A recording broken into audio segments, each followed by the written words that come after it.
and death. Because that valiant struggle for life made you what you are today. So keep on growing for them, in mind, in body, and in soul. And this is the Wisdom Table coming to you from the Grant Houses in Holland, USA.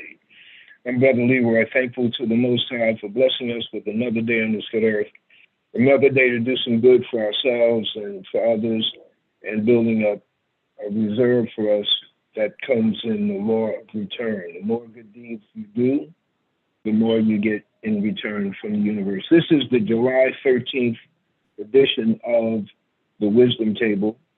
And this program does not reflect the views, attitudes, whims, deeds, or any other proclivities of the management of the Nature Development of the Grant Houses. Neither do the views expressed here reflect on the resident council of the Grant Houses. However, the program does reflect the research done by the participants in the program and the live experiences that many of them are undergoing today. That is, we have people who do research and give us information, and then we have folks who are the actual targets of various schemes and shortcomings of society. We want to make a note that Black media, the history of Black media is one where the information projected from Black media has been to give a voice and to give a view of people who normally do not have that chance in the so-called general media. They would be absolutely invisible. And the stories that we go after are grassroots stories. And today we have part two. Today we have part two of an interview with a brother who is based in Tulsa, Oklahoma. And his story is a very riveting one. We're talking about Brother Dr.Harvey Jenkins, whose story has been brought to us by Dr. Norman Clemens. And so we're going to proceed very quickly. Here's the format. I'll ask some basic questions referring to the first interview that we did with Dr. Harvey Jenkins. He'll share some information that he wasn't able to get into the first interview, and then we will go to questions from the panel of viewers and listeners to the Wisdom Table. So, Dr. Harvey Jenkins, thank you for joining us once again on the Wisdom Table. May God continue to bless you with that spirit and the fighting spirit that you have inherited from your ancestors. So thank you for coming on to the Wisdom Table. And thank you, Leroy, for having me once again. Last week when I was on was an amazing experience. And I learned a lot, as well as I felt the communal support from the people on the panel. And I appreciate the opportunity to come back and share more and learn more. Okay, so the basic questions I will start with is to give an appreciation of your credential background. This is not one of those things that the reason for that points to the work that you have done and the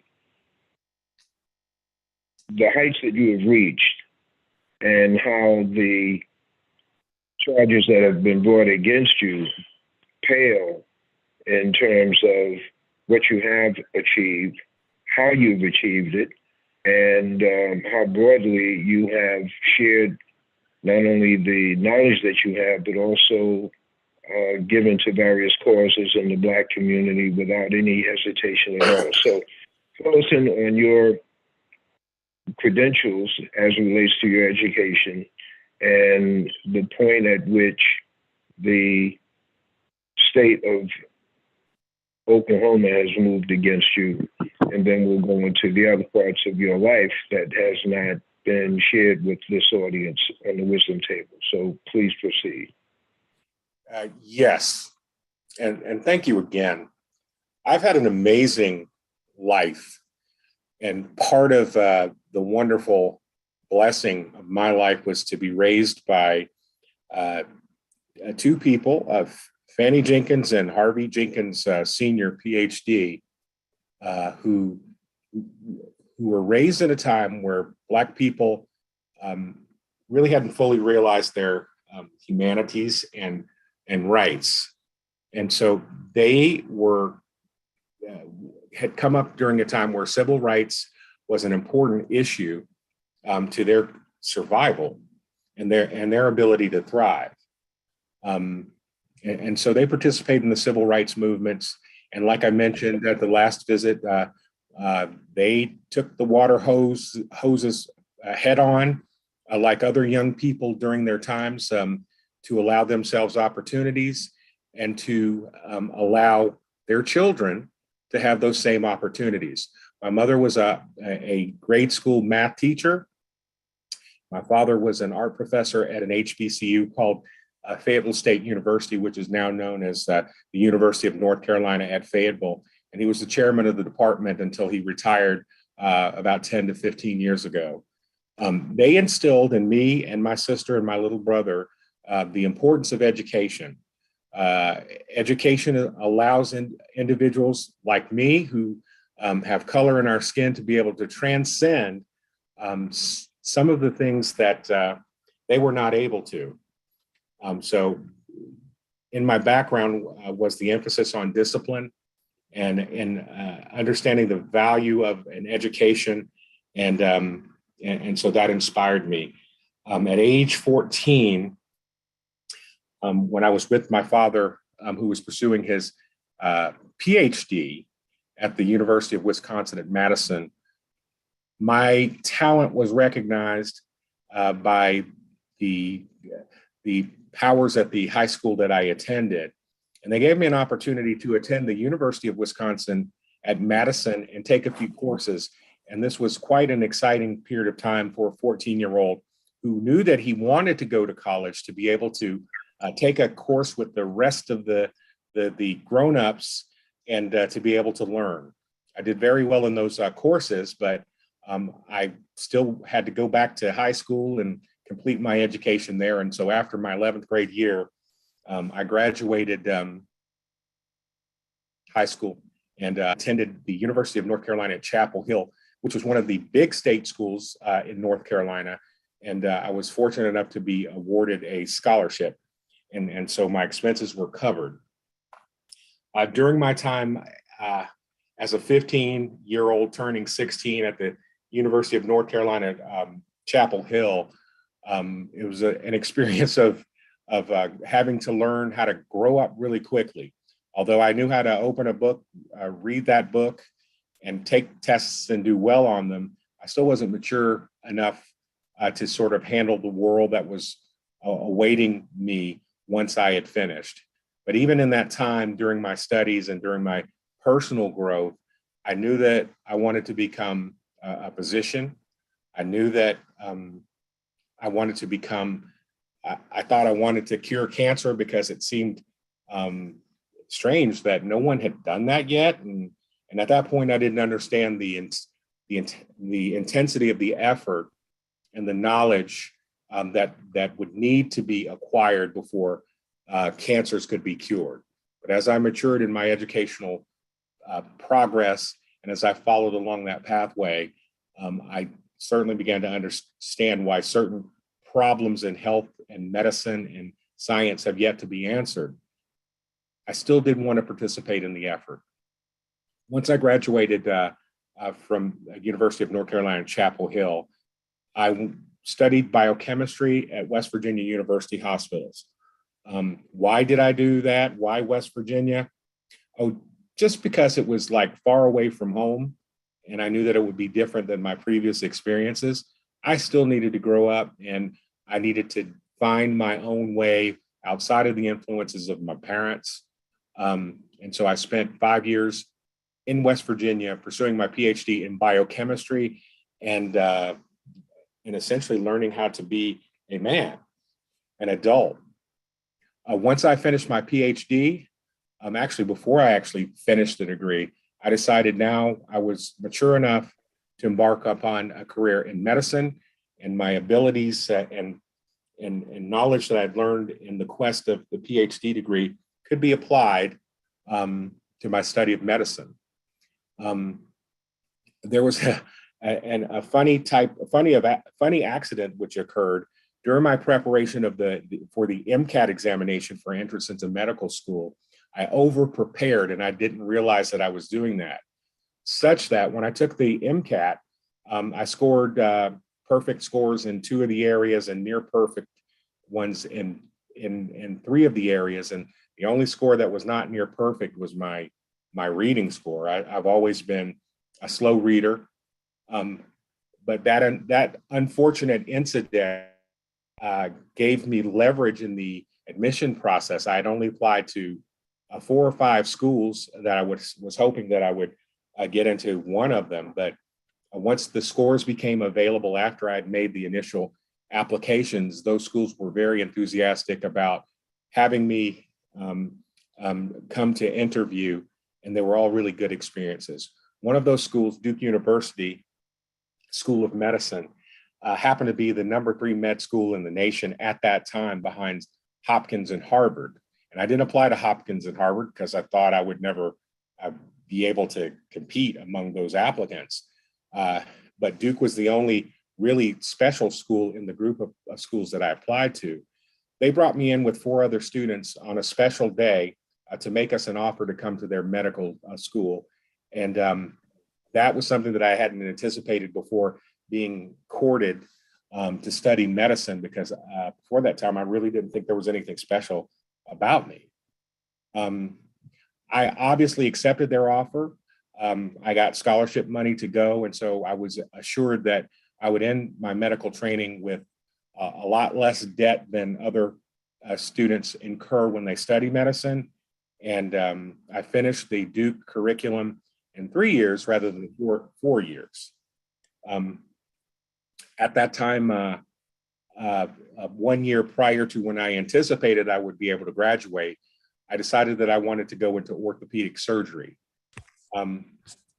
Orthopedics is a study of bone and joints. And during my PhD studies, I worked at least one of those years in a lab that dealt with chondrocyte metabolism and proteoglycans, molecular biology, and raising monoclonal antibodies. That, to translate that, it gave me an interest in topics that affect joints like arthritis, inflammatory arthritis. And I said to myself at the time when I was working in the lab, this would be a pretty neat field to be involved with, because I didn't have any bone or joint problems and didn't know any people that did. But I thought, when I became aware that arthritis affects 80% of the population, and I said, okay, this is something that I will at least have some work to do, and maybe I can make a research contribution once I finish my training. I had a home court advantage with West Virginia University hospitals, because I got my PhD in the Health Sciences Center. That Health Sciences Center is now called Robert C. Byrd Health Sciences Center, after the congressman. I'm sure most people are familiar with him. And I was accepted into the program, and 5 years later, I had finished my residency in orthopedic surgery. My final year following that residency was spent at one of Harvard's hospitals, Beth Israel Deaconess, the hospital is called now, studying under the tutelage of Dr. Augustus White, who I mentioned on the last podcast, is internationally and nationally known and celebrated for his contributions to the development of techniques for cervical spine surgery. Every orthopedic surgeon spine surgeon in the nation knows the name Dr. Augustus White or Gus White, and they use his techniques to treat people with spine problems. That was a fantastic experience. I never thought that I would make it to Harvard and to be able to have that bragging right. Dr. White, as I explained last time, was an individual that I had no idea he was African American. He doesn't look like one in any way. but he is. And the experience that he lived, looking like a white person, but growing up during a time where Black people were discriminated against, and him hearing the N word at every point of his solo trek through the world of medicine and the exclusive world of orthopedic surgery and spine surgery. He learned a lot of lessons, and he was able to impart those lessons into me. I was only the second Black person who he offered a fellowship to in his 20 years of offering the Hogan Fellowship, which is what it's called. He had offered that fellowship to a gentleman, a young man who had just finished his residency training named Preston Phillips, which is why how Preston Phillips and I crossed paths. And for those of you who don't know Preston Phillips, he was murdered in a mass shooting in Tulsa about a month ago. And the issues surrounding his murder involved pain medications and prescriptions, and the denial of those based upon restrictive policies by the state of Oklahoma. Those same policies didn't result in me being murdered in my office, but I always anticipated that that's something that could happen once I moved to Oklahoma City, started practice, and converted my surgical practice into managing patients' pain. I hired a off-duty police officer to have a presence in my orthopedic and pain management clinic, because I had had too many instances where patients had threatened my life or threatened me with, or my staff members with, physical harm. So the issue that killed Preston was the same issue that affected me. And as most of you who were present last week during the Zoomcast, I explained how I came to be a target of the state of Oklahoma and indicted with 50 to 60 counts of drug trafficking, simply for treating patients who had chronic pain with pain medicines. Unfortunately, and maybe some of the other folks who are present on the Zoomcast today might be able to testify to, is that the bastardization of the Controlled Substance Act has been used to target and vilify people like me, who have been given authorization by the states we practice in, to be able to treat patients with pain, which includes prescribing medications to help their pain. But the flip side of that is that we also get persecuted for doing that. We get blamed for the opioid crisis, which I think has now reached a level of hysterical proportions.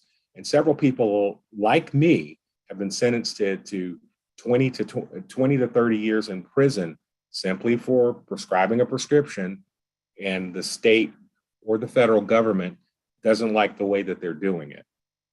And so that is my story, minus the details of the raid on my office and the indictments and what has happened in the 7 years since then. Okay, then segueing from your credential background to your having an offices, and what impact were you making, and then all of a sudden these people roll in on you, and including that, whether you were forewarned, whether you just had a notion, whether you were just business as usual, doing what you do, and how careful you were in prescribing pain medication. You talked about that in our first interview. You need to hit that in the second part. Oh, absolutely. Let me answer. That's a pretty complex question. So let me answer that in sections. Was I given any warning as to what was going to happen to me? The answer is no. Sometimes, I'm kind of a new agey type of person at times, and I believe there's always whispers in the wind when things are about to turn ugly. and maybe there were whispers in the wind, but to be honest with you, when I got a phone call one morning before I was going to arrive at my clinic from one of my assistants who was panicked and in terror and screaming, "Jenkins, you better get up here now. The DEA is outside, and we don't know what to do. Get here now." She hung up the phone. I thought it was a joke. But anyway, I said that she is not the joking type of person. So I hadn't intended to come to clinic for at least another, 20 or 30 minutes. I like to let them get set up and get the initial patients urine tested and the results back before, I make decisions on the continuation of their care. But obviously I hopped in my car, drove to the clinic, and when I saw what was happening in front of my office, I was amazed and shocked. Not only were there agents who looked like DEA, they all had black jackets with lettering on the back of them, but there was also a media presence that was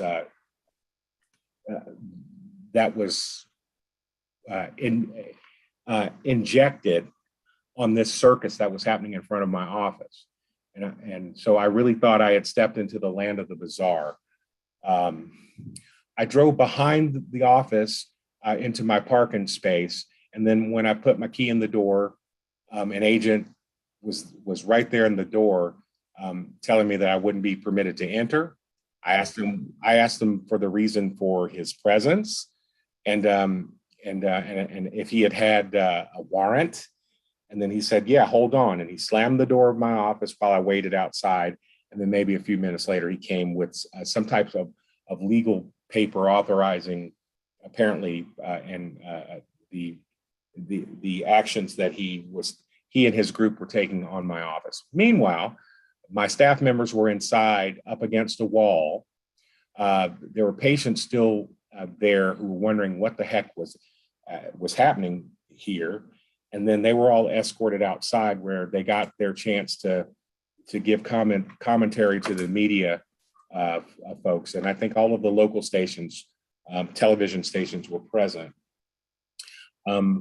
I was in back reading the legal document and contacting my attorney. She was having a heart procedure that day and could not be assistant, couldn't assist me.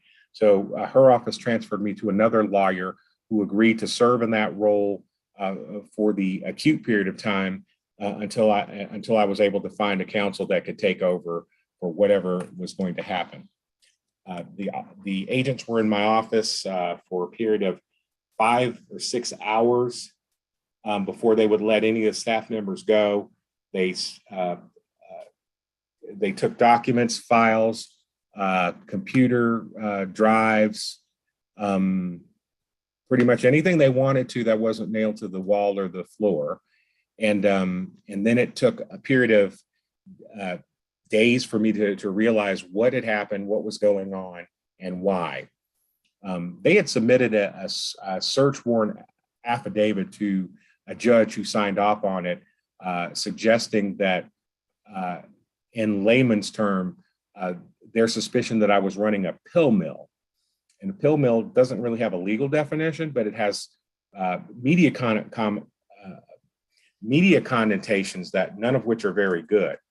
And any doctor who prescribes medicines to pain patients, and that's the focus of their practice, we're all susceptible to this type of action. And then you are left in a position where you're completely on the defensive, because when they smear you with pill mill, the perception of you turns out to be the worst. Basically, you're a drug addict, a drug dealer. Okay, so needless to say, it was more than a year before charges resulted from that time. In the interim, in the week immediately following that time, the medical board wanted to take my license from me, and they set up hearings to do that. And the Oklahoma Bureau of Narcotics and Dangerous Drugs, the OBNDD, whose job it is to license and authorize physicians to prescribe medications. It's like a state DEA license, even though the agencies are separate. They raided my office a second time, looking for things in my sample cabinet, which I really didn't keep narcotic samples in those cabinets. But they, on the basis of them participating in the actual, what I call raid of my office, wanted me to, it took my license from me. There were hearings, 2 or 3 hearings, which were predicated on the basis that I was a danger to the public.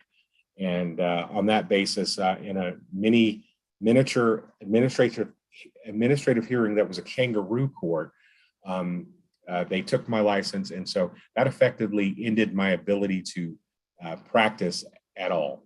If you don't have a license for controlled substances, you don't have a license to, you don't have the ability to treat patients who have significant pain. As I was saying, in the year following that period of time, I was eventually charged by the Attorney General's office, and there were a total of approximately 60 charges. A good 20 of them were related to drug trafficking. They, on the basis of the Controlled Substance Act and the state drug laws, prescribing a prescription that they don't think is appropriate or necessary for the patient is an act of drug dealing, drug trafficking. And so on that basis, I was charged under those codes for drug trafficking. And because they called drug trafficking prescribing a narcotic medication to a pain patient that they don't think earned it or deserved it or had it served as it's usually stated, quote unquote, a legitimate medical purpose, they decided that me billing the state insurance for these patients was an act of healthcare fraud. And so then I had charges related to healthcare fraud that were connected to the trafficking that they had accused me of. So basically, it was a domino effect or an amplification effect that led them to charge me with 60 counts. Some of the other charges were due to conspiracy to commit fraud and to traffic drugs. A conspiracy meaning that all of my staff members, like my nursing assistants, and were since they helped me in providing patient care because they were participants in that particular activity, which was their job. They were also co-conspirators in this drug trafficking. So they were all charged. We were all rounded up, arrested. I think I was in my bathrobe at home when there was a knock at the door, and I looked out and I said, "There's a police car." And of course, when I opened the door, hands behind your back, basically what you do with a drug kingpin. And so I was carted off to jail. Thankfully, they allowed me to put some pants on. So I was grateful for that, but I was carted off to jail. And then I was made aware of the charges against me. And because of the 60 charges, the computation of the bail by the judge was astronomical. And so there was no way that after a year of not being able to work a real job that I was going to be able to pay that bail or even 10 or 20% of it. So I was in jail for probably 3 months, period of jail, 3 months because I couldn't afford the bail. And, I was in residency for 5 years, and I felt like that was the most isolating experience in the world when you 2 out of 3 days you're on call and you really don't get to go home much while you're being paged back in the ER and the work never ends and you have to go to clinic the next day and pretend like you weren't up all night. So I've been through some harrowing educational related experiences. So being in jail for 3 months wasn't the worst thing in the world that happened to me. but it certainly wasn't a helpful thing or warranted thing. I've seen, you know, the Enron people and the corrupt people in the state of Oklahoma be charged with things and not spend a minute in jail. But unfortunately, they have more resources than I did. You're tuned in to GHR.NYC, Grant Houses Community Radio. Now, I think one of the important things to know, and I know that I have a few doctor colleagues who have checked into the Zoomcast tonight. My story is not the only story like this. This happens so frequently, and unfortunately, the resources are not there to protect us. And everyone assumes that if you have an MD behind your name, that you are wealthy and rolling in the dough and things like that. And that's just really not the reality for many doctors, including surgeons and people that run pain management clinics. It may look like we're living the glamorous life and that we have money to throw around and we can afford the top lawyers, but that's not always the case. And I think that is a weakness that the state knows about, and they take advantage of that. You know, when they basically wait so long to charge you after they remove your license, you know, so that they can take advantage of the fact that you have no resources. And so by the time they charged me, I was a sitting duck. I think the hope was, you know, six years ago when the charges came, was that I would be so weakened that I had to fall on the sword and just plead guilty because I couldn't find representation. But, you know, first of all, they don't know my background. I don't fall on swords. I'm the type of person that will admit when I'm at fault, but I certainly am not going to do that when I'm not at fault. I'm going to fight you till my last breath. And that's basically what I've been doing for the last 6 years since this has happened to me. And thankfully, I think the world is and the nation is getting to a point that they understand that prosecutors are not angels. They have an element of corruption, and there are lots of bad people in that profession that like to victimize people like me. And so my story is not unique. There are other people on this panel that can testify to that same fact because it happened to them. And I'm specifically calling out Dr. Linda Cheek, who I've noticed that is on here. And she has been a lifesaver to me and a support to me in ways that she never realizes. She started a group called Doctors of Courage. And I think it was Dr. Ron Myers that we discussed last time that made me aware of Dr. Cheek and the horrible circumstances that affected her. And I think her issues were federal, mine are state, but they put this person who I greatly respect through hell. And even after this point, she is still standing, she's still fighting, and she's still trying to make it easier for people like me to go through the process.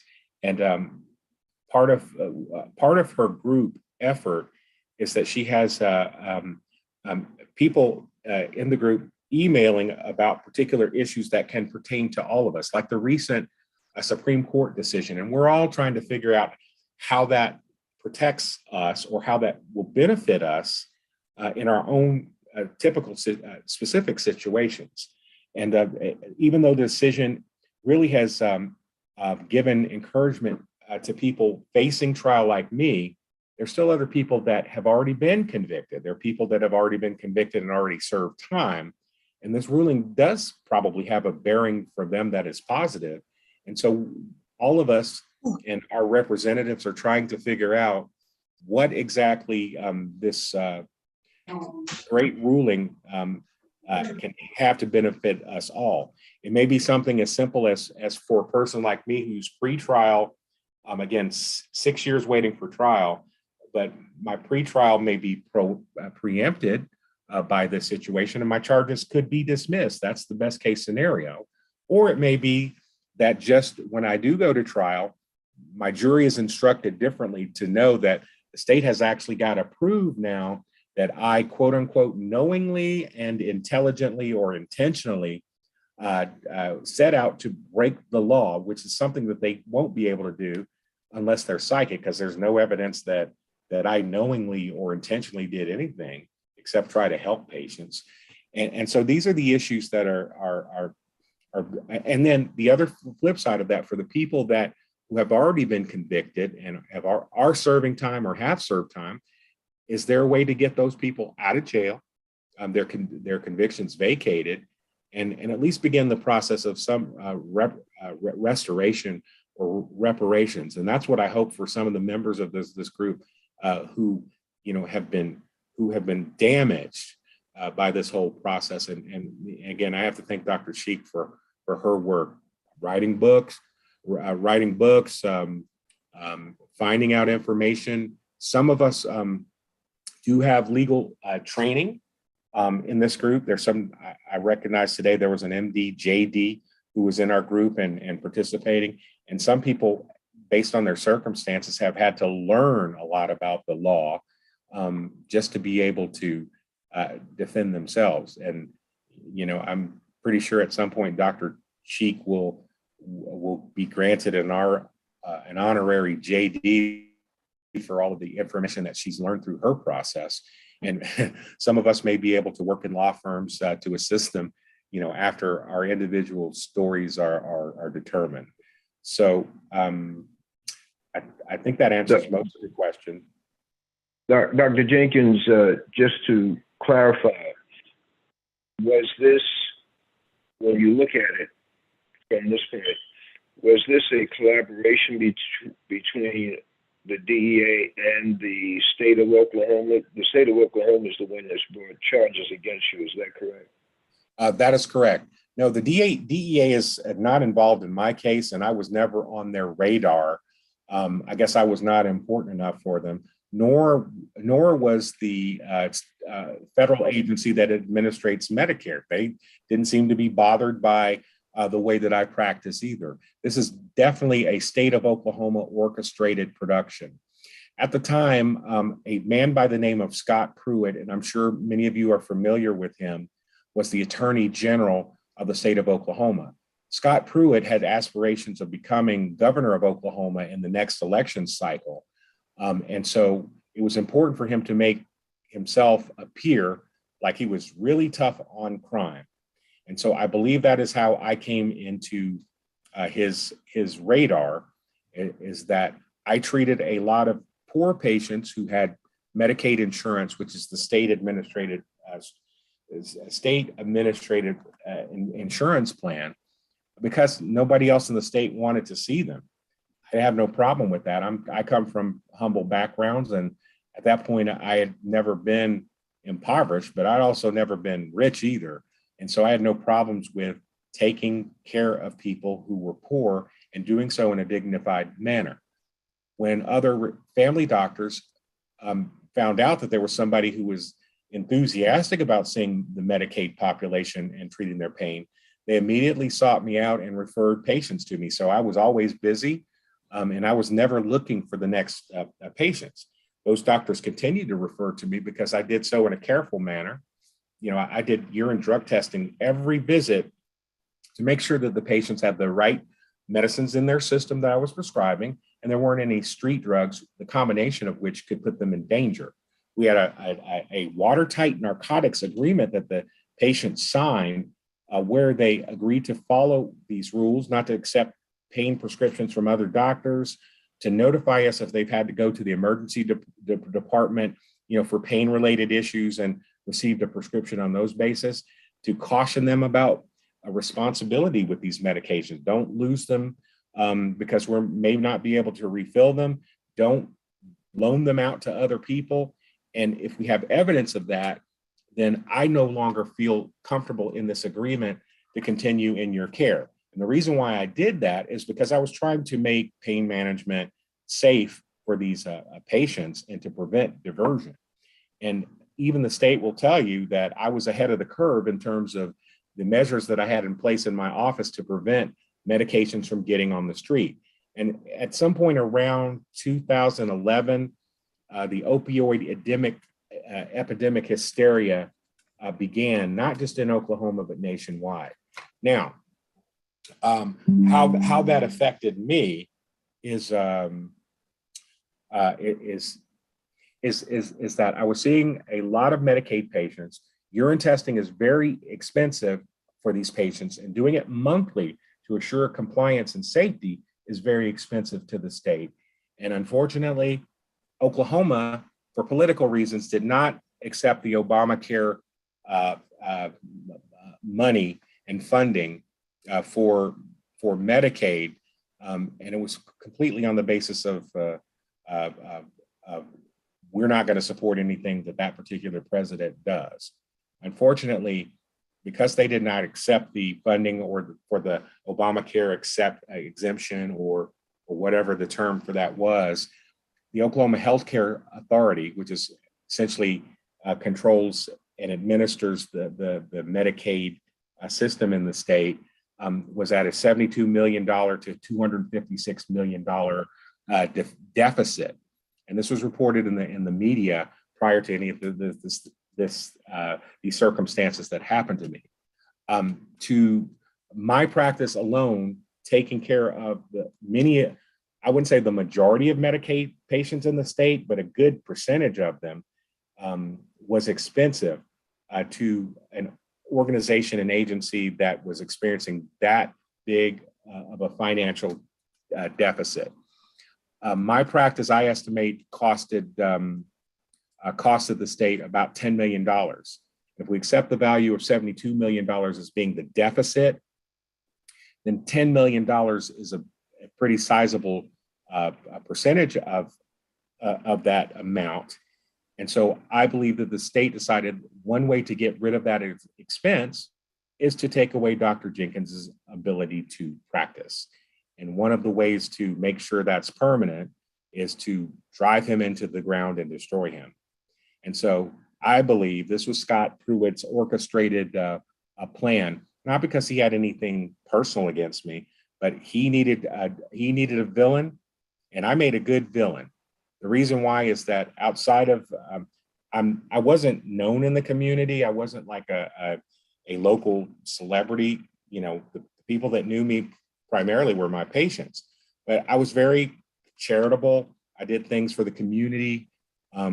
I was instrumental in helping the Miss Oklahoma pageant system with my side business, which was a medical spa. And through it, we were able to get every Miss America contestant that came from Oklahoma ranked at the top 5 of those pageants. And so we're developing a reputation nationally for that activity. But essentially, what made me a target is that I was a guy with brown skin that had a great education and great credentials, and was probably perceived as an uppity Black man. And that makes a good villain in this story, for you to be able to stereotype him as a drug dealer. And essentially, that's what Scott Pruitt orchestrated, in my opinion. And my opinion is based on foundation and evidence. It's not just me. Dr. Jenkins, I'm sorry, Dr. Jenkins, before we go to the rest of the panel, those who have questions, at what point did you become aware of other Black doctors being targeted, whether in Oklahoma or other states, that it was more than you for this type of harassment and confiscation of their equipment, Sure. Et cetera? When did you become aware? It was probably more than 1 year after this incident happened to me. Dr. Ron Myers had reached out to me, just out of the blue, and got my attention, and said, "Hey, the same thing has happened to me, and so I'm just letting you know that you aren't alone. Be strong, and whatever I can do to help with my limited resources, I'm willing to do." And so that's when I saw a picture of Dr. Myers. That's when I realized, okay, this has got to be more than a coincidence happening in Oklahoma. There have been some other minor cases of doctors being arrested and charged, who were prescribing pain medicines. But I think the first case that I remember that happened before I was not a doctor, a person of color, but nothing happened to him. He was still in practice, and kind of a slap on the wrist by the medical board, and he had other infractions, later on, and the same thing happened. And some of the stories and allegations were pretty outrageous, like selling prescribing medications to his boyfriend, who was then doing this or that, and even still, it seems that he had a privilege that I don't have. And I'm still in communication with him today, but that's not a subject that he or I ever talk about. And so, but it was Ron Myers who reached out to me, Dr. Myers, the late Dr. Myers, to let me know that he was there, and maybe we could put our brains together and do something. And eventually, I had heard other reports around the nation, as well as the things that Dr. Myers had told me, is that this is kind of something that preferentially involves, Black people that look like you and me, and so this is that angered me. But again, it didn't shock me or to the point where I was really surprised, because I was born in 1964. I've seen some things, and I've seen the world change in terms of my parents didn't have the right to vote in the South for a good period of time, so that's the background that I come from. And so I'm aware of the hostilities and the obstacles that Black people face. And even with those obstacles, I was still able to achieve the goals that I wanted to. I wanted to become a doctor. I did. And yes, there were obstacles in my residency. Yes, I was called the N-word by patients. And yes, that was chatter behind my back. Yes, at Duke University, people assumed I got there from affirmative action when I had perfect scores on the MCAT exams, and they didn't. Yes, as a surgeon, people thought I was a beneficiary of affirmative action, and I was never qualified to do what I do or to be where I am. I didn't really sweat those things. It happens. I know the truth. That's how I've always lived my existence. So I wasn't completely shocked, and it's particularly through Dr. Cheek's group that there's a lot of people with melanin in their skin who have encountered the same problem. I don't know what the percentage is, but maybe somebody out on the panel actually does. But it's too many to be a coincidence. And even Dr. Cheek, who is not a Black person to my knowledge, recognizes that there's a problem, and there is targeting. And again, that's part of the culture that we live in the United States, is that we're always going to have picking on and harassment of minority groups, and that's not going to change. The culture is not going to change, but I think there's potential for this situation with pain management to change, because a lot of people are invested in pain management. The older you get, the more likely you are to hurt. And so you're going to have a dance with your family doctor at some point about pain medication for your pain. And they're probably going to say, hey, try Tylenol or ibuprofen, things that you've already tried. That may not be enough. And that doctor is going to come up with every excuse in the world not to prescribe you a narcotic, not because they don't think you need it, not because they're afraid that you're going to be addicted. They're afraid to have happened to them what has happened to me.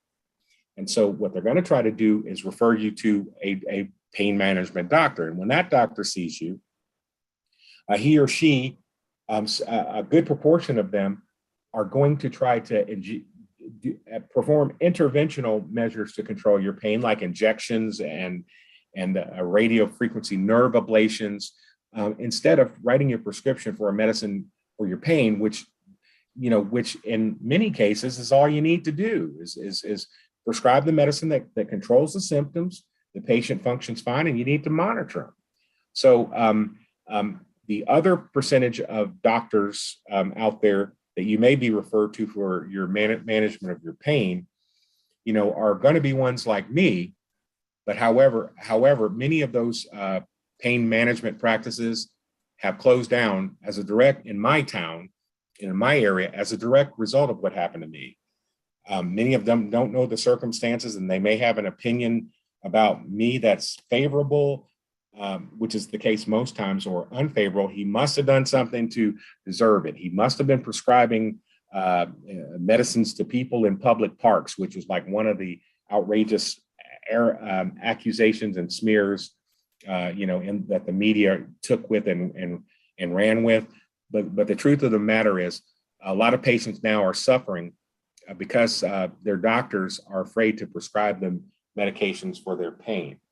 And so, as you might expect, the incidence of suicides in the state have risen, and the incidence of people overdosing on fentanyl and other street drugs has increased as a result of what had happened to me and other doctors who would ordinarily have been okay with prescribing these medicines, not wanting to get involved with it at all. So that's the impact of what Scott Pruitt did, and really what's going on nationally in other states with other doctors. And then we have the burden of proof to prove that we weren't dealing drugs, and we have to spend money, lose our homes to finance legal battles, basically just to prove that we weren't drug dealers, and we're not drug dealers. We have an authorization by the state to prescribe these medicines, but unfortunately, the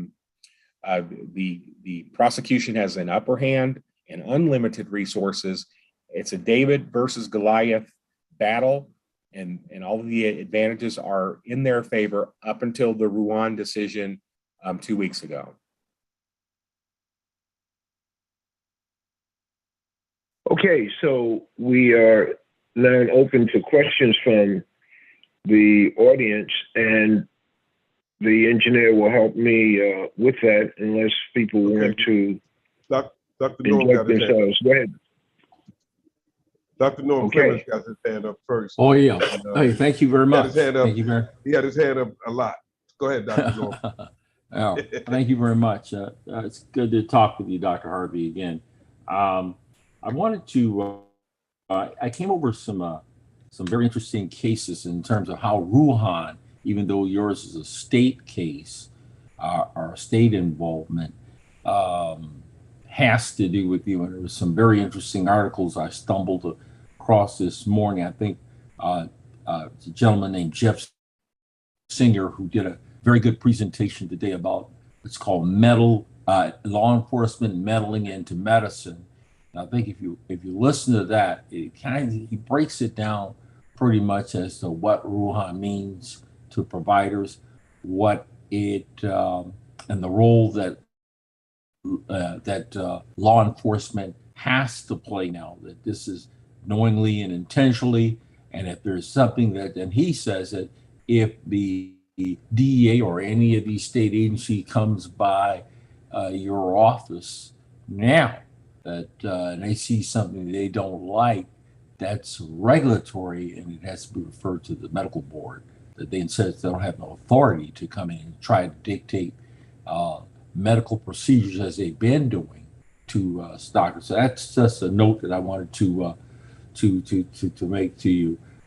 The other question is that did you have any other issues? Like, for example, did you find yourself being targeted by IRS audits? Did you find yourself, and that's other regulatory issues that were totally unrelated and those sort of things? I'm just curious as to, did that happen too? No, actually, that's probably the wonderful thing about it, that I never had a problem with the IRS, coming after me. I think I had one professional audit before, but that wasn't during the period of time preceding these events. And that was, one that I had an accountant and, we managed. So I think the suspicion there was, is that solo practitioners didn't make as much money as I did. And when I say make as much money, I mean total revenue, I don't mean profit margin, and I don't mean salary, but they start to, when they're picking people to audit, they think a single practice, a doctor should be making this or should be grossing this amount of money. And, I always grossed more because I was working my tail off. And there were a lot of patients that needed to be taken care of. And my practice philosophy was that when somebody's hurting, you don't say no. Even though we have a full clinic, if a family doctor would call me and say, I really need this person to be seen, they're really hurting, I'd say, okay, we'll make room for one more. And you do that 2 or 3 times in a day. And then, it's pretty significant. But no harassment or inquiries from other agencies other than the ones in the state of Oklahoma. Okay, Dr. Wren had his hand up for a question. Anybody else want to talk? Just hit the little raise your hand button and we'll just load you in. Thank you. Go ahead, Dr. Harvey. Go ahead, Dr. Wren. Yeah, thank you. When I thought I had a story till I heard his story. I spent 7 days in jail. He spent 3 months. But the story, actually 8 months, but that's another story. Okay. I had to go back again, but go ahead. Wow. But that's a tragedy, but it's happened all over. And of course, we're all waiting to see whether or not this Ruhan decision will help us. But I see Linda Chica's on here. She's been in this battle for a long time. And when this happened to me, and I hope that with Norm Clemens, I found out that I wasn't isolated. It's happened. The problem we have is no one wants to publicize this. Think about this. Justice Breyer wrote his last decision. It was a 9-0 decision released on June 27th. And the only thing you heard about was the coach that knelt at the 50-yard line and prayed. Now, that to me shows that there's something going on here that doesn't add up. And we know when Oklahoma passed that law in 2018 that you couldn't post-op, you couldn't put opioid pain medication more than 7 days for an adult, 5 days for a minor, that law caused Dr. Phillips' death. I'm just absolutely. And I hope someone tells his wife that because she needs to sue the state for that. It's definitely the reason. Because if people commit suicide because of pain, now we see that people are even killed because of pain. So thank you, Leroy, for hearing us again.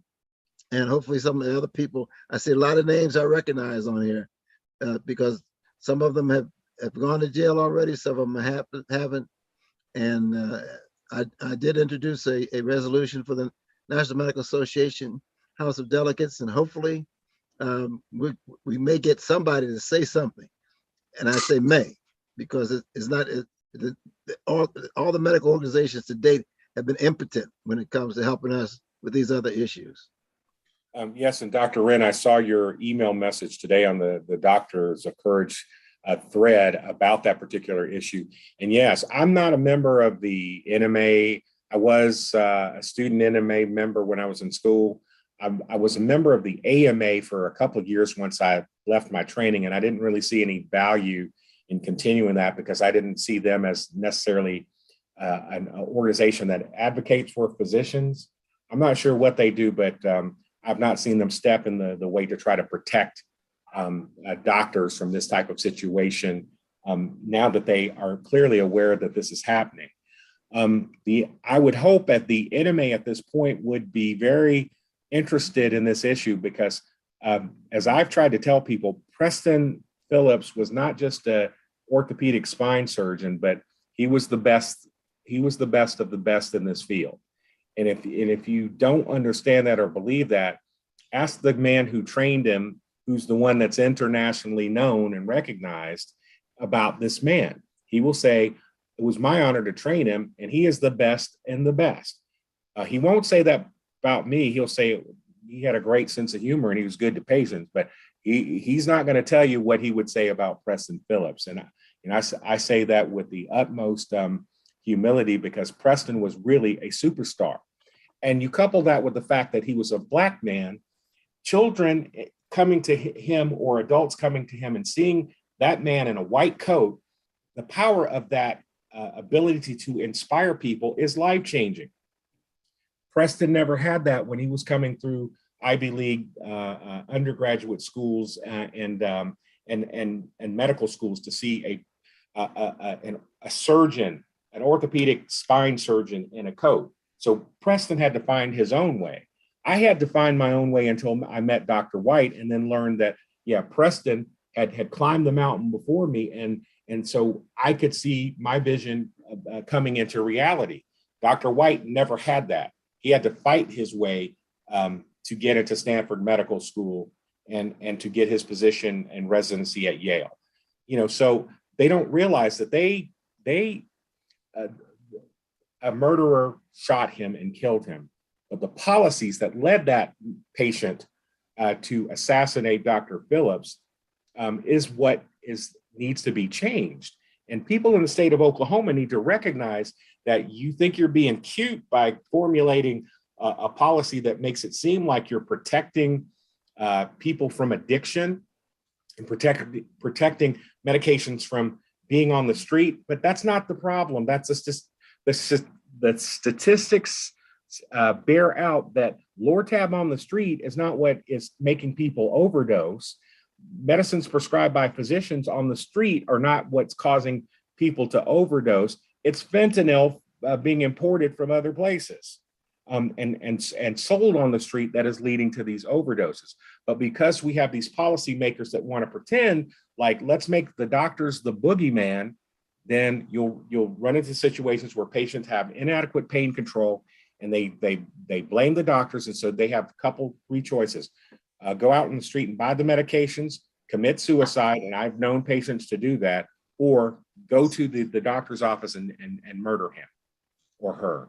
And so they don't realize that. And my anger that continues with the Preston Phillips story is that this should have been a wake-up call. This should have been a national clarion call to make people aware that we've got bad drug policy in this country. Patients' organizations have been complaining about this and trying to get policies changed and laws changed, and no one seems to be listening much to it. And so now they have blood on their hands that came from what happened to Preston Phillips, and still that story did get a little bit of national coverage, but not enough. And what astounds me, it's like, you didn't kill me, kind of a nobody. You killed the best of the best. And you killed somebody that was an inspiration to little kids walking in the clinic, and you ended his life prematurely. He deserved to live out his natural days, like hopefully the rest of us will be able to do. But a drug policy killed this man, murdered him, and nobody is listening. So that's my frustration. One of the reasons why I'm normally a silent person, but I felt like I had to make a statement about this particular mass shooting and the implications and how it connects to people like me and what has happened to me and what's happened to other people, to make them aware. Okay, I can deal with the smear of being a drug dealer, an accused drug dealer, for the rest of my life. That's not a problem. I've been called some of anything and everything all my life. What I can't deal with is that this keeps happening to so many physicians, and nobody's paying attention, and patients are suffering. They're committing suicide, and the national media can't seem to get it. Every time I watch a show on MSNBC, which I like most of what they're saying, but when they start talking about the opioid crisis, and they bring in on one of their go-to experts on the issue, I have to facepalm myself, is because, oh my goodness, you still are not getting what happens. Yes, opioids are addictive. Yes, you might even call it a crisis, but what you got to stop doing is creating a hysteria that is hurting everybody. And then lay people fall for the media presentation of the opioid crisis, and so they join the group of people that are they grab their pitchforks and they start torturing you too, and then they never understand until they have a car accident and they get some back pain, and then all of a sudden they become one of those patients. This is disgusting, and again, I'm proud of my fellow physicians who understand this and are trying to not only defend themselves, but to spread the word. But now is my time that, yeah, if anybody wants to talk to me about this issue, I'm always available because the world needs to know. I'm going to go to trial in February. I am working like that it will be my fate, and I'm going to defend myself very aggressively. And I'm not scared of getting on the witness stand because I can tell and tell a jury exactly what I did, exactly what I was thinking. I have no problem with that. I can face these charges, and I hope at some point the prosecution gets exposed for the corrupt manner in which they have approached this case and the motivations which did not serve the interests of the public. And I hope that I become victorious. Once I get over there, and assuming that I don't drop dead immediately after the verdict, then I think part of my professional life from this point beyond is to try to help advocacy, because that seems to be one of the things that isn't there. There should be some organization or foundation out there who has the resources that will allow us to fight these battles and not have to do it alone. Most of us are bankrupt or have very few resources, and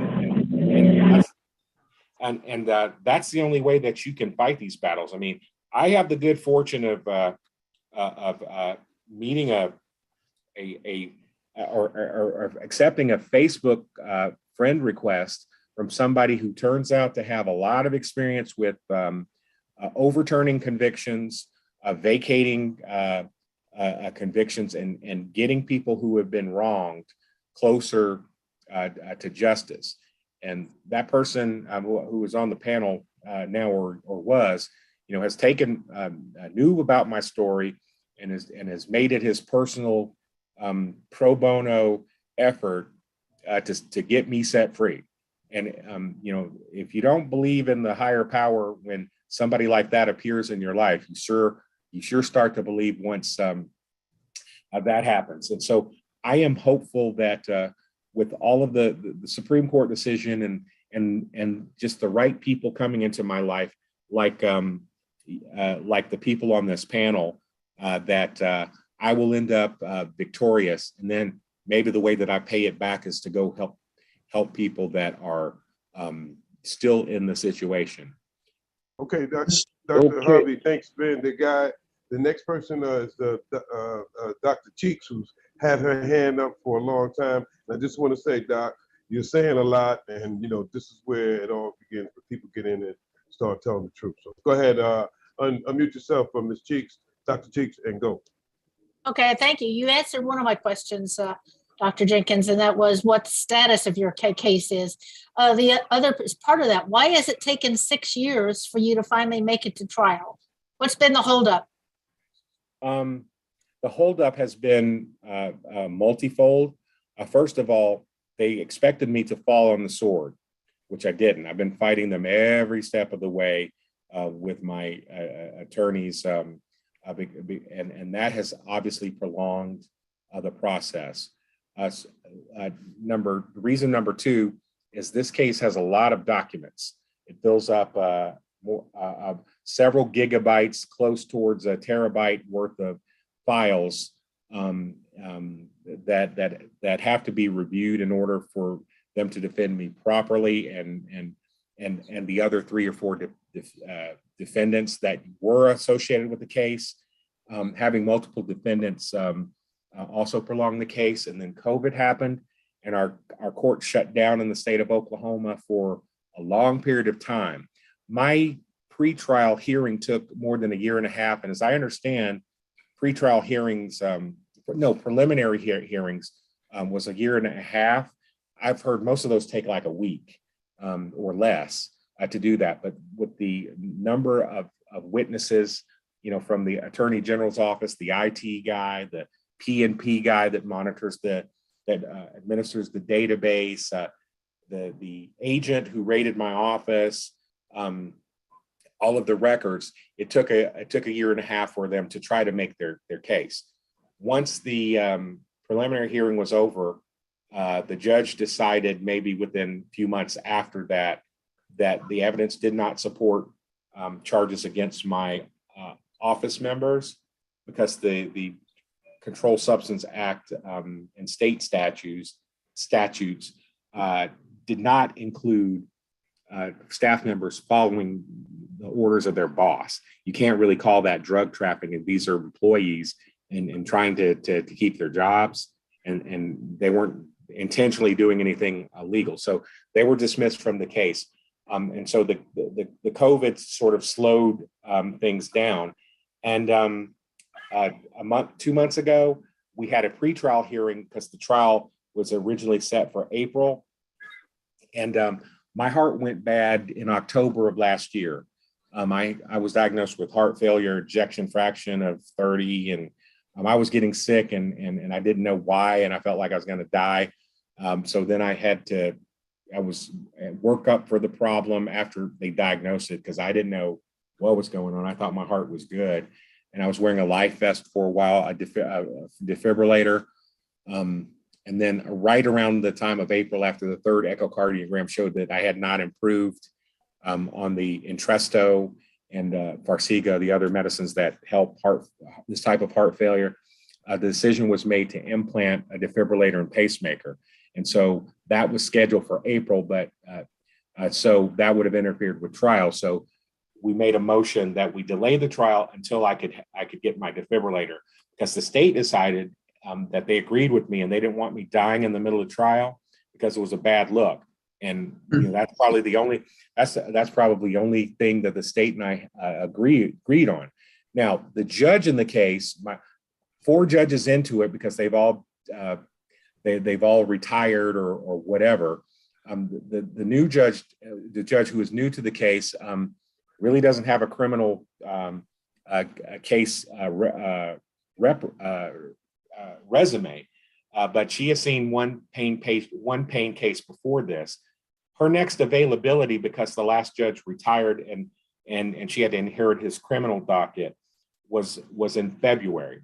And so that's what took us from April, when I should have been tried, to February. We did mention in the motion to move the trial that there was a Supreme Court decision in the works that may have some bearing on the trial.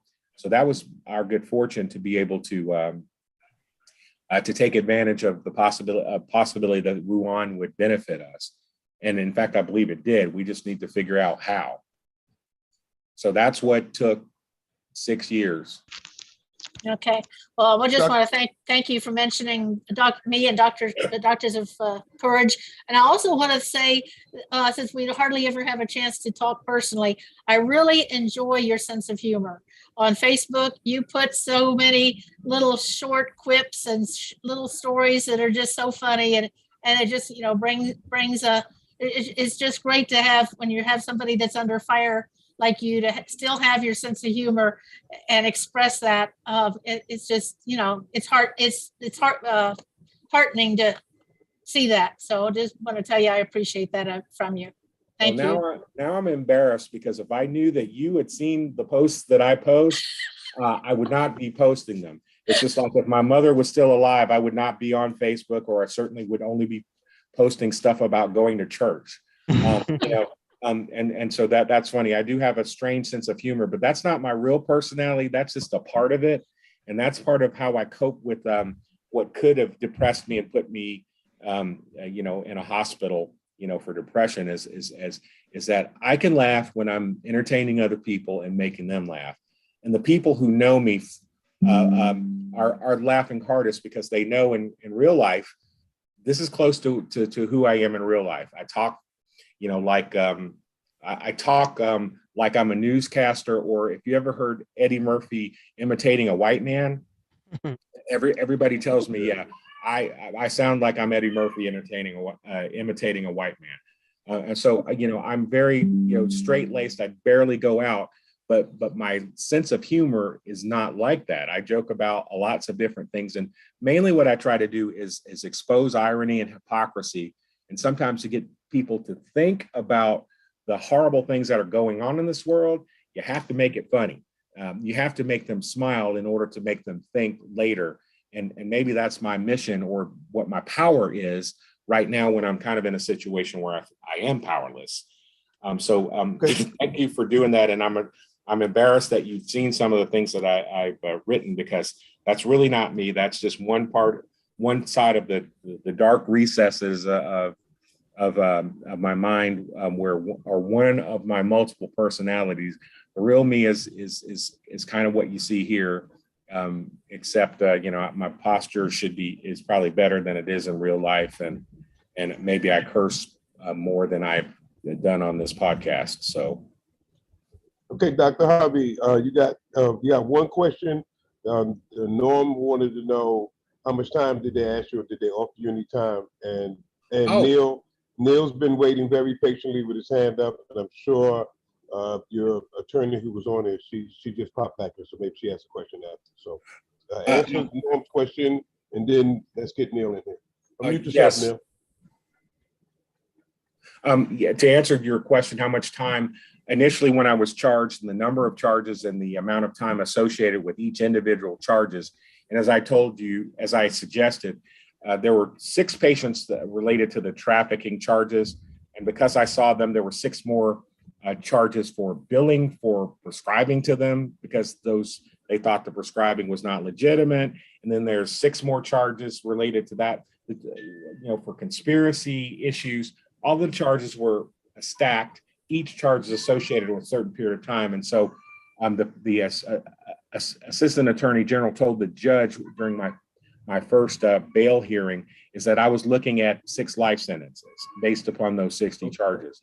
And I didn't take that seriously. I mean, life can be bizarre, but whatever, thy will be done.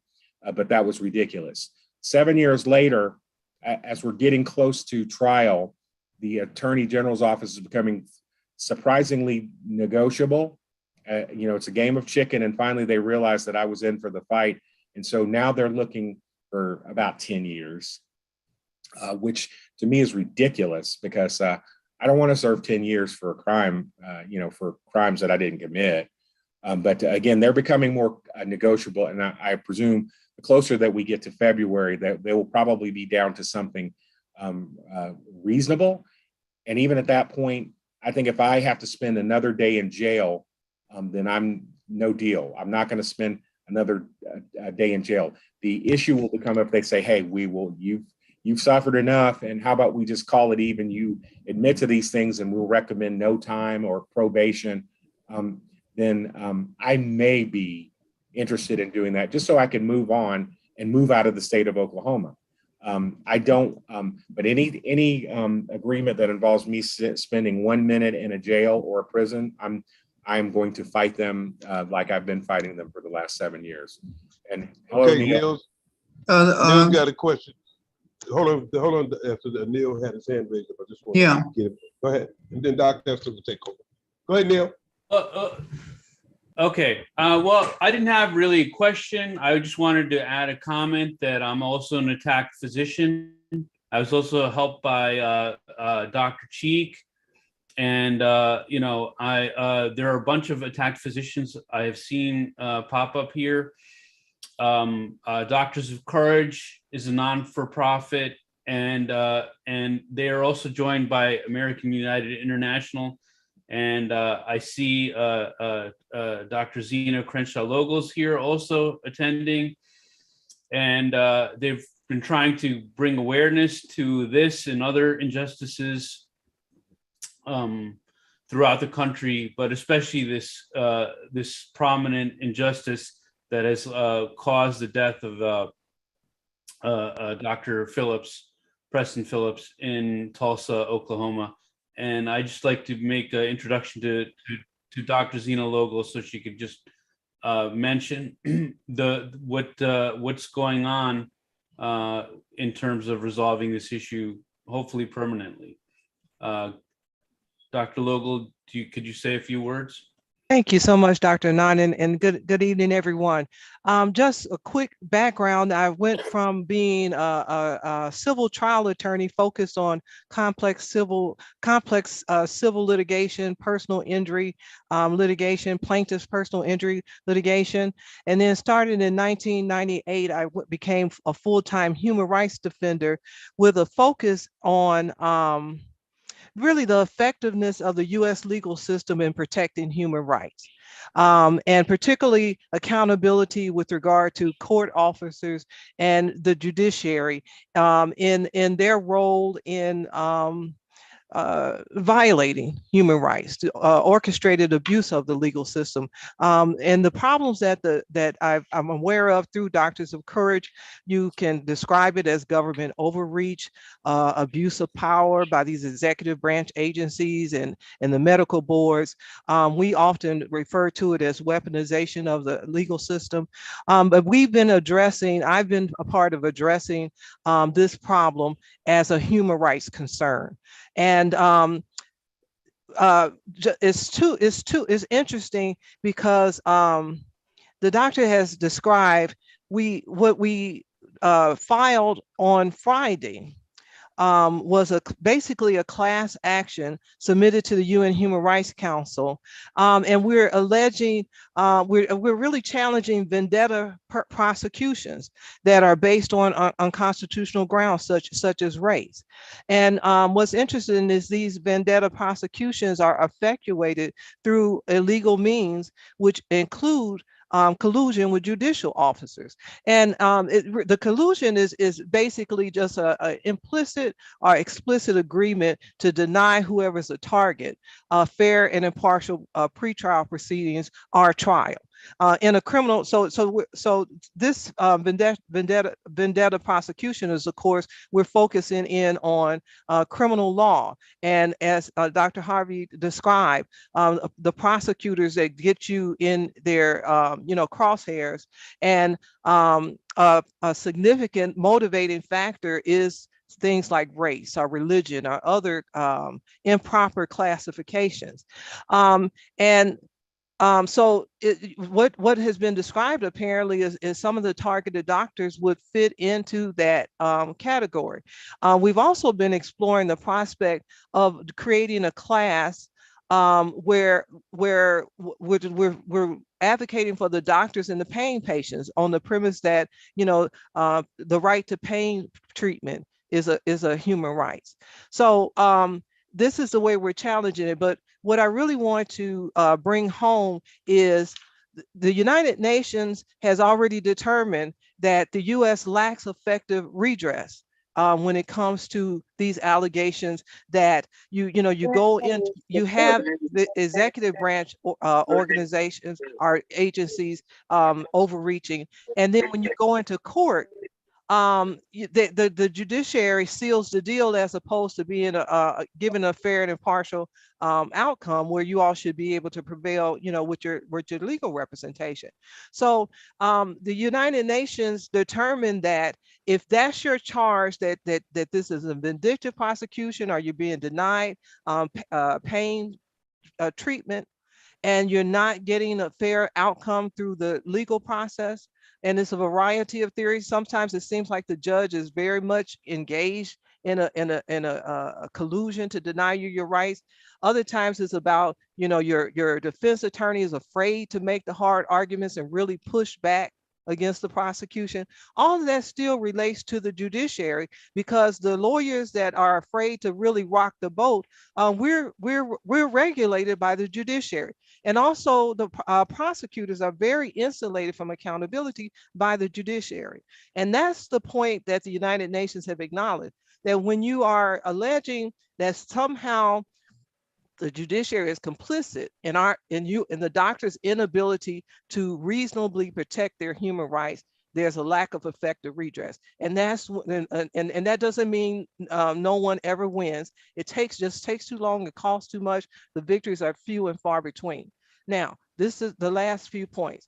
The UN has already determined that the United States has violated its treaty. It doesn't provide effective redress for this particular type of human rights violation. The United States has already acknowledged it does not provide effective redress. Given the treaty violation and the acknowledged treaty violation, we at that point, our right for reparations is triggered. And while we are exploring the options that are presented by Ruan, whether people can be released, whether people can have indictments dropped, the option of pursuing reparations is available. It's already been triggered because there's it's undisputed that the treaty has been violated. And so the international law provides the reparations that people are entitled to if they've been directly injured as a result of the United States not providing effective redress. And you know, what happens is we are going to be meeting, we have to schedule, we've been asked to provide some dates. We're going to be meeting with high-ranking officials at the Justice Department, and specifically the agenda is to talk about our concerns and this undisputed treaty violations. And we want to start the process of moving the United States, of creating a formal process for us receiving these reparations. But what people are not realizing is that we don't have to wait until there's a formal application process. There's essentially a FEMA for the courts created. We can start submitting claims and making demands for reparations. If we do it, we can basically create our own process if we do it in a coordinated way, as opposed to randomly, where it's most likely to not be effective. So, you know, it just amazes me that the doctors talk in terms of their persecution, their need for vindication, their need for reparations. That's the talk, that's the language of international human rights. And that's what America United International is focused on. And that's what I've been focused on, you know, full time since 1998. And we're here. The Dr. Harvey said they have all the advantages in their favor. Well, no, the United Nations has determined that this treaty has been violated, and that's phenomenal. And I know that people think, well, United States, you know, they disregard treaties all the time.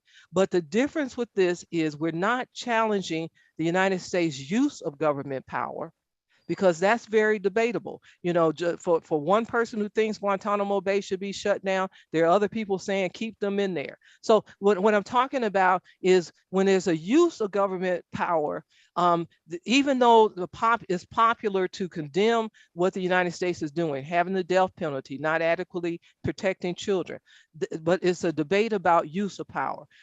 This is an abuse of power. There's no one who's going to say that our judiciary is a role of the judiciary is to be part of persistent persecution and literally psychologically torturing private citizens. That's an abuse of power. And there's no pushback on that. There's no the United States saying, well, we're going to do it anyway.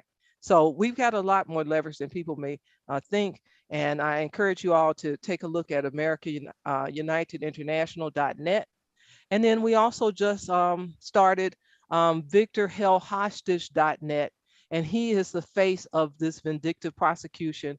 And his story is amazing. He's not a medical doctor. He was a very accomplished businessman.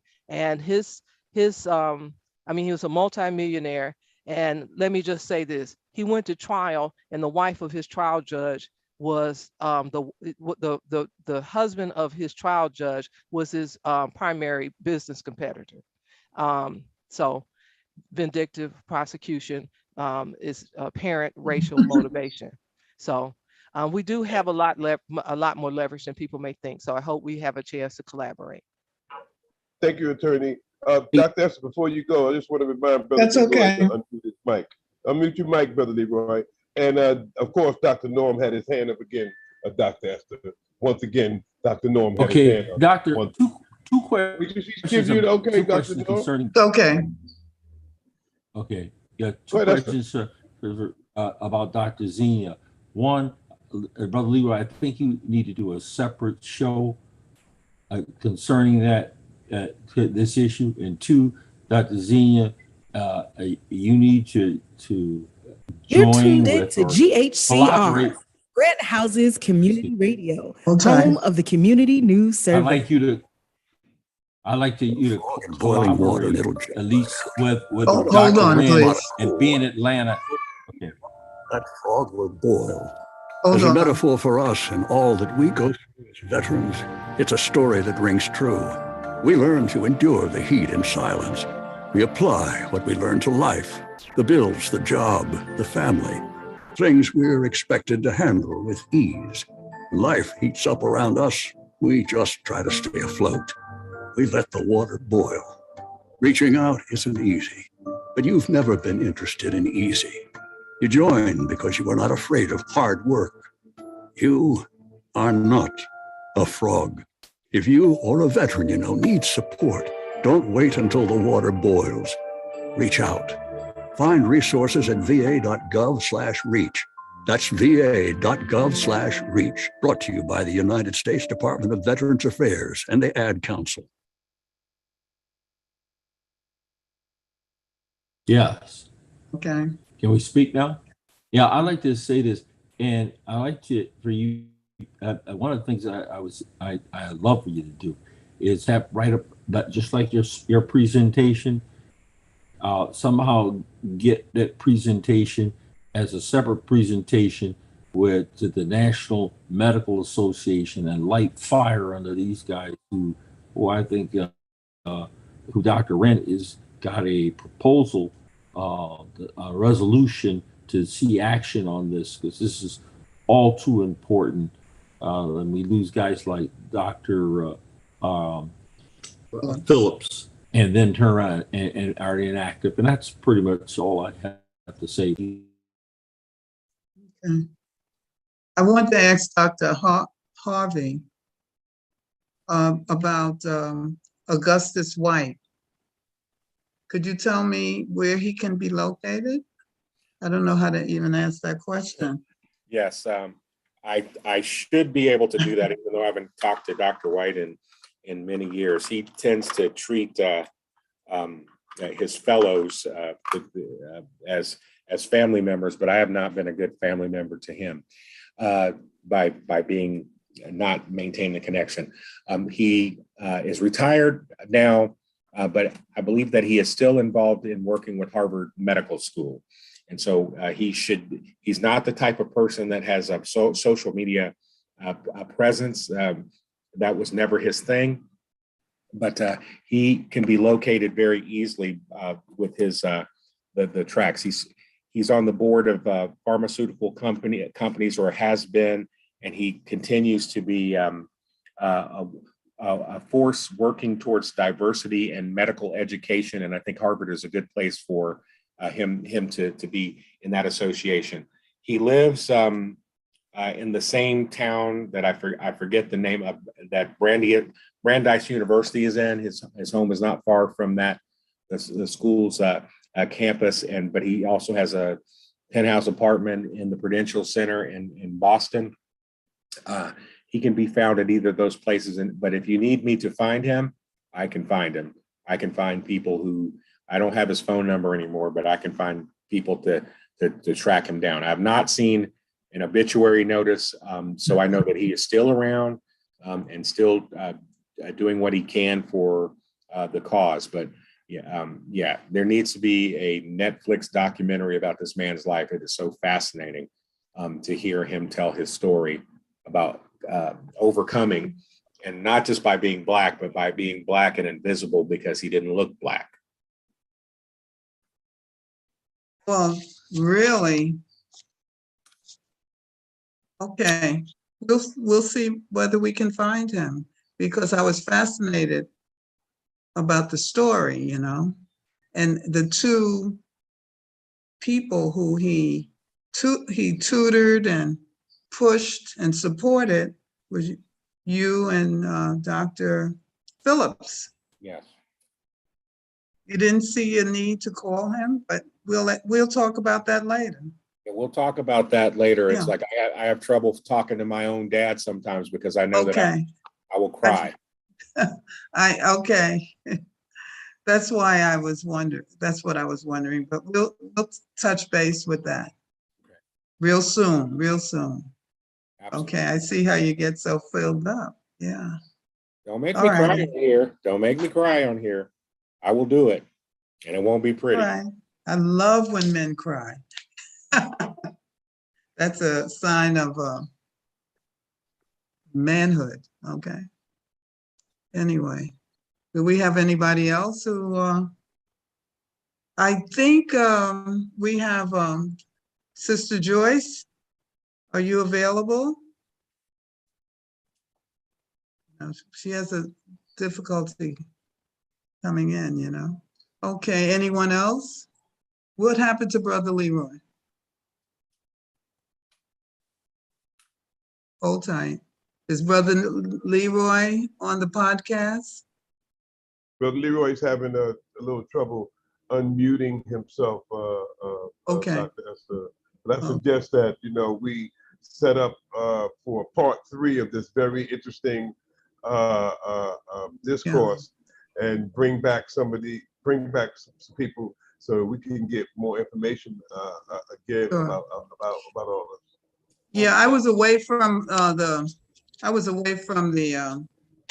podcast for about 20 minutes. I got a call, and I would like to know what Dr. Wren had shared with us. Did he have an opportunity to talk? Yeah, he talked. He got bespoke. He was flabbergasted at Dr. Harvey's story. He thought he had, to paraphrase, he thought he had a hell of a story. He thought Dr. Harvey's story was even more deep. And Dr. Wren meant the response by the NMA had been insufficient, and that he is still working on that end to grab their attention. And I believe Dr. Phillips was still an active member of the NMA. And I was drawing the contrast. I have not been so, but the fact that one of their members was, this had happened to one of the members of this organization should speak to them. And I do think that most of them are well-meaning, and I just think that they need a spark to get involved and start helping to protect us. So that was this is my first time meeting Dr. Wren formally. I've seen some of his commentary in Doctors of Courage, and so it was great, finally putting a face and a voice to that name. And that's the issue, is that, yeah, I'm open for a part 3. Don't get me wrong. I may look like I'm a camera hog, but I am very social phobic. I don't like to go out. I like one-on-one interactions. I don't like group interactions. That's just my nature. I'm kind of more like a hermit, but I've had to put that aside in order to achieve the goals that I've had in life, career-wise and otherwise. And so this issue is fueled by my passion. And so I'm willing to talk until someone starts to listen. And I feel that this venue has given me that opportunity. And I see a lot more doctors here tonight than I did the first time. And so I'm here. So Dr. Neal has his hand up. Yeah, I would like to say that one interesting project that the Doctors of Courage has done, and I've been involved in that project for a very long time with Dr. Cheek, is that we have compiled data on the number of doctors that have been attacked, the types of doctors that have been attacked, and it's a significant amount of data. And I don't usually like to talk math, but sometimes I do. We have, if you studied chemistry like Dr. Jenkins has, when you in a trial, like a chemical trial where you're trying to do for an orphan drug, you only need to test it on 30 people, and then you could use that drug nationwide. Most clinical trials are 100 people. So when you've tested 100 people, you're pretty sure you could use that drug safely around the world. You'll get enough data. We have 1,700 physicians that have been attacked in our data set. And that data set shows that older physicians are targeted. And the reason older physicians are targeted is so they could expropriate the wealth of the older physician. Older physicians are usually more experienced, so they should not be attacked more than younger physicians because they're more experienced. They know how to treat patients. Physicians of color are attacked more often than physicians not of color.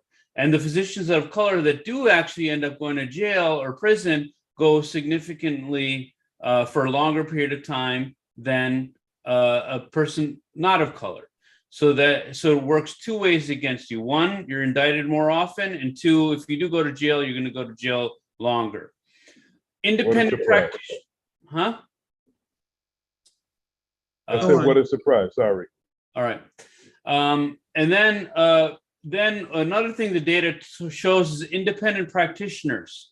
So if you're a independent practitioner or in a small medical group, those physicians are attacked more often than a physician in a large group, 20 or 30 people, or a physician at a medical center, even though they're doing the same thing, or writing more prescriptions, or the data, because Medicare publishes the data sets, and I'm able to access the data because I'm a computer data guy.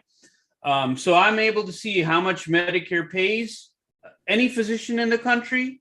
I have access to all the data. And then I also know from how much prescriptions a physician has written in the entire country. And I can tell you, Dr. Pompey's here. I don't know if you're hearing Dr. Pompey, but if you could describe a little bit of the findings that we've discussed.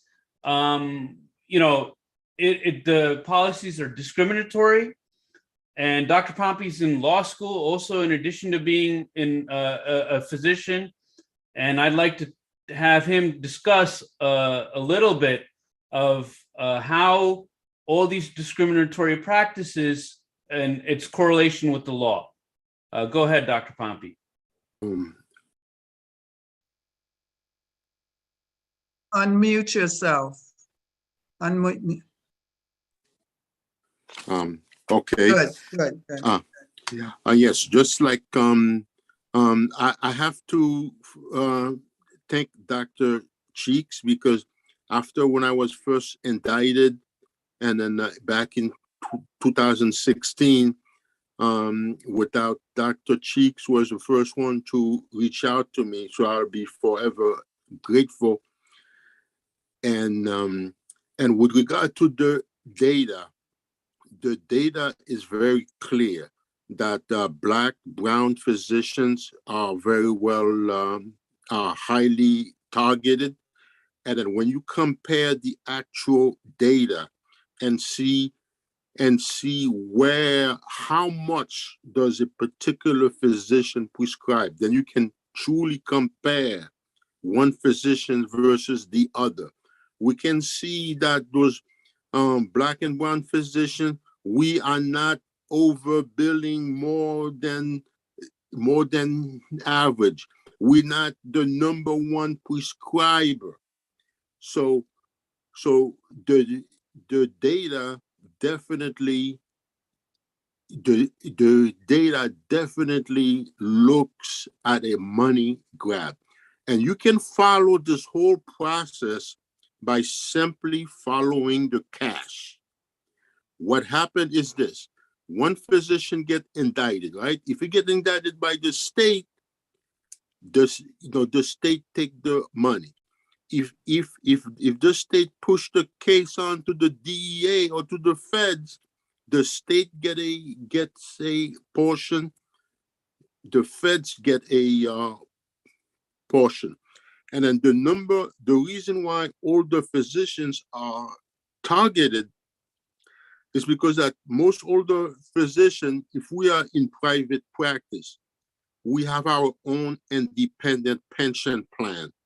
And then every year we get to contribute money to that private plan, and we have to file an income tax return to the IRS about the pension money.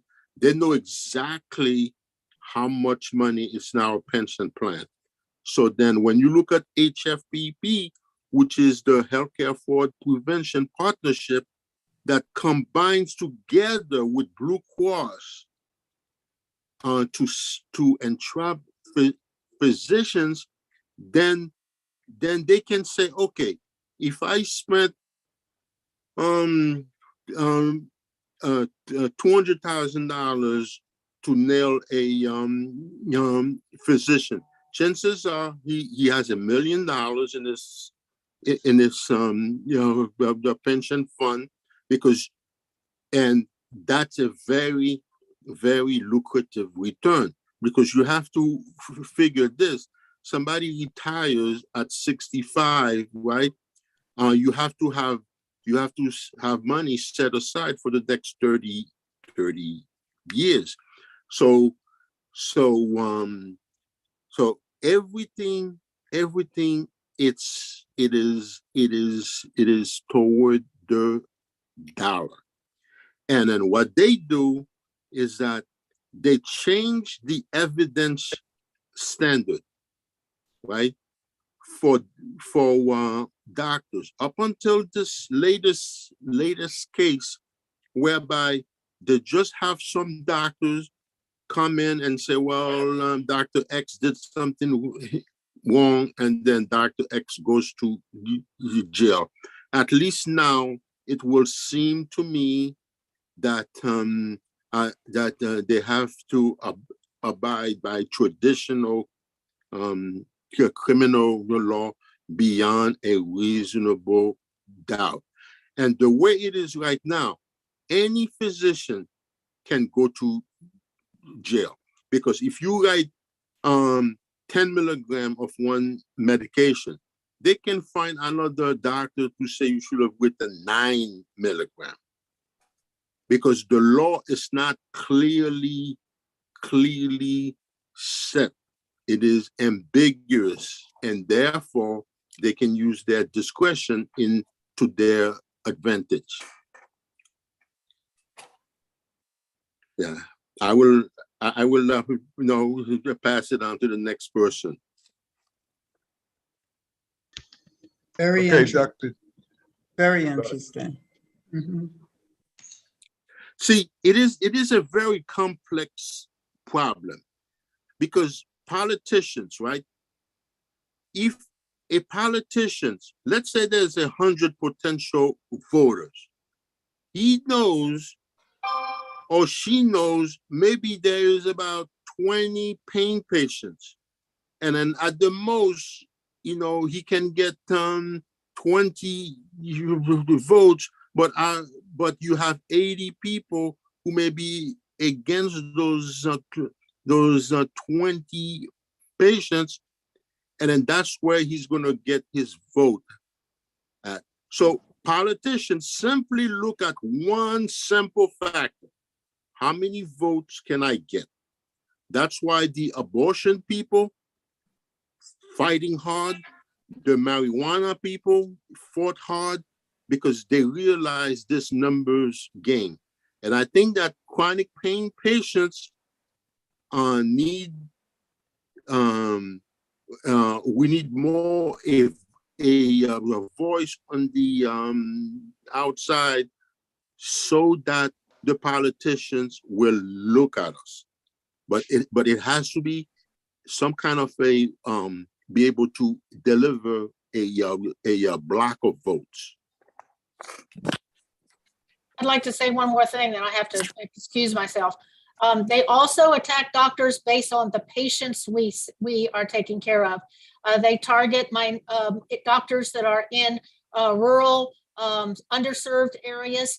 Basically, the government's plan is to have people die before they have to be paid Social Security. If you get a person to die before the age of 65, that's a win for the government. So they actually go after doctors that are the most compassionate in the country, that are taking care of the elderly, that are taking care of the uninsured, the Medicare and the Medicaid folks.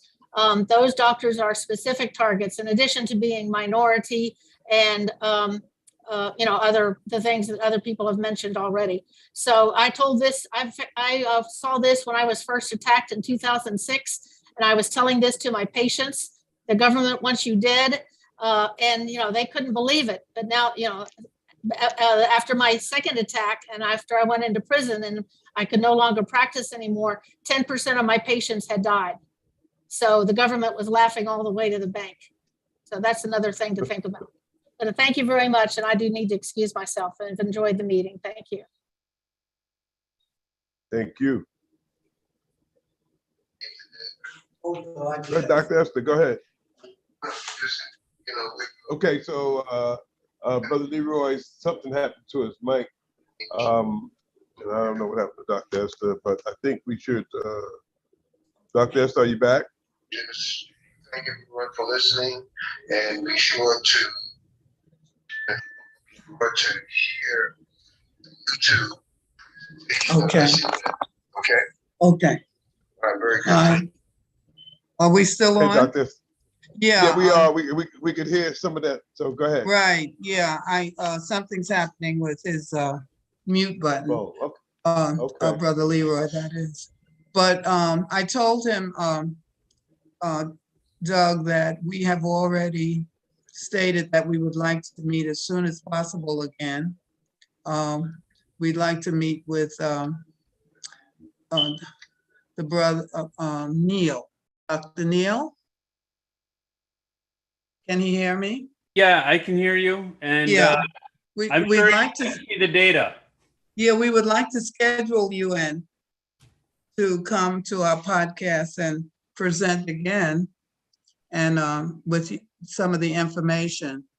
Brother Leroy also would like copies of this program to be sent out to some of the individuals that you know should be listening to some of this, doctors and others. Okay, so can we get your information, Dr. Neil?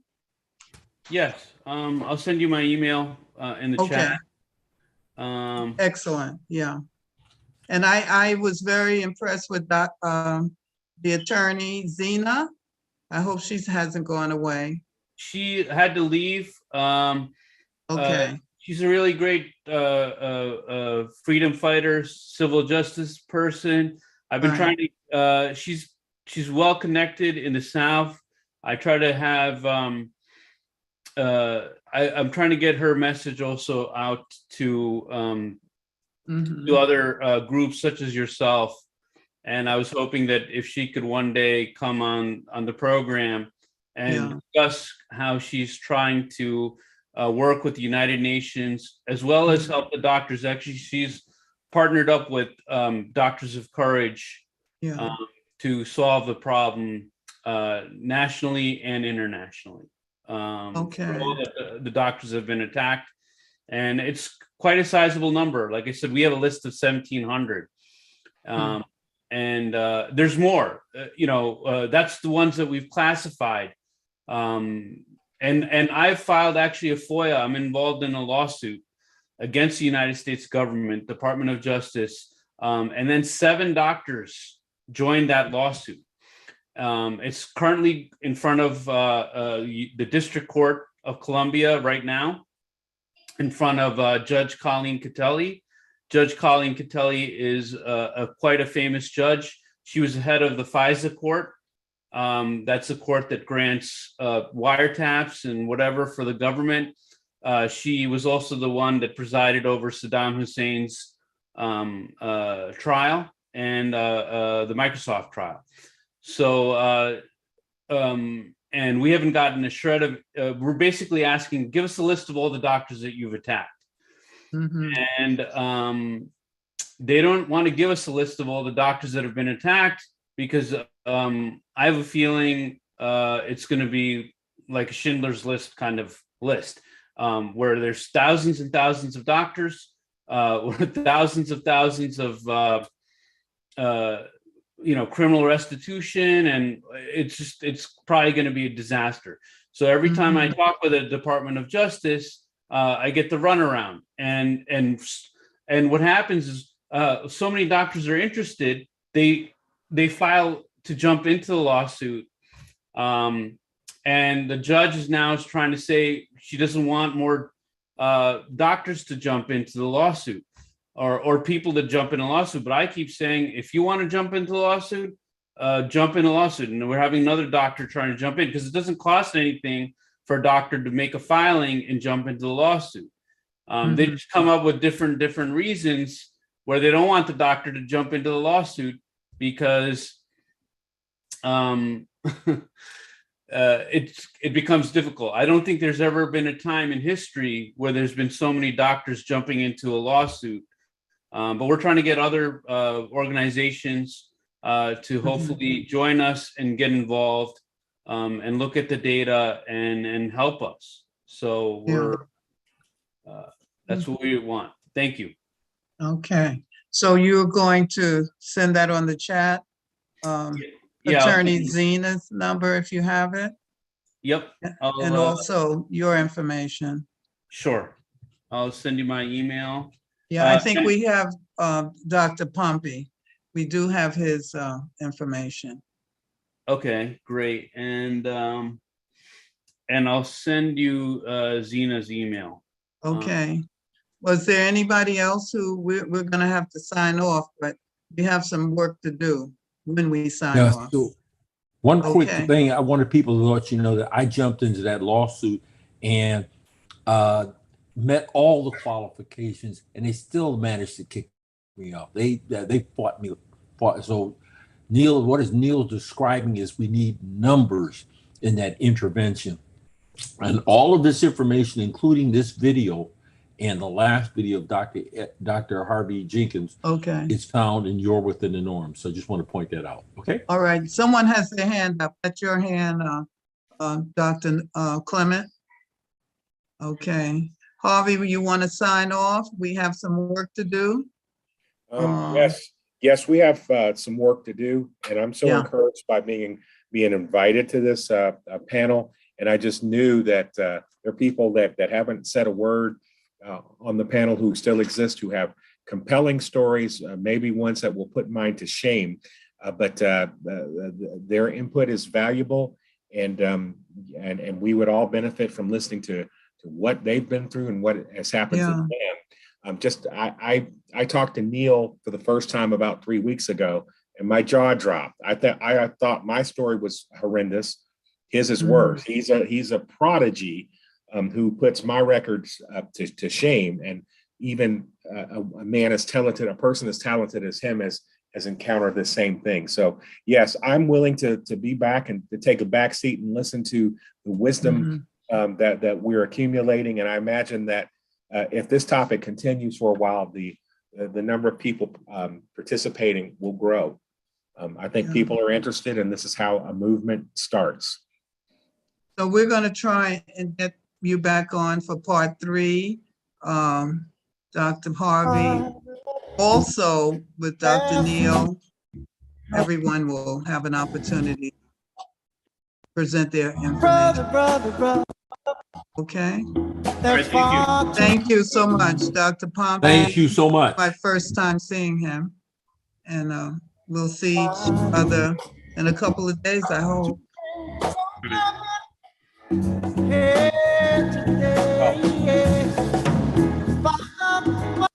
Thank you.